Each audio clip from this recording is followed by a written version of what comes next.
La mama va a l'escola. No sé si sabeu què és l'escola. Jo, fins dilluns passat, no ho sabia. Em vaig vestir i amb la mama hi vam anar. Una de les portes era oberta i hi vam entrar. El que vaig veure va ser horrible. Hi havia una senyora i al voltant un munt de nens i nenes que ploraven.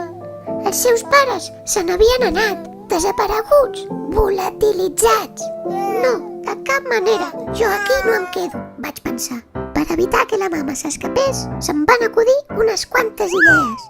Primer, la tècnica del bebè orangutan. Després, la postura del gat salvatge. I al final, la tècnica del gosset atropellat. Total, que la mama es va donar per vençuda i es va quedar a l'escola. Que contenta que em vaig posar. Després vam cantar una cançó tots junts.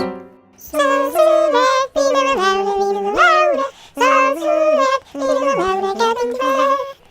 Però la mama cantava més fort que els altres i, esclar, se la sentia massa. Llavors vam anar a rentar-nos les mans. Vaig haver de vigilar que la mama no es despistés. A l'hora de la migdiada va resultar que la mama gairebé no em deixava lloc al matalàs. A més, com que roncava molt fort, els altres nens no aconseguien adormir-se.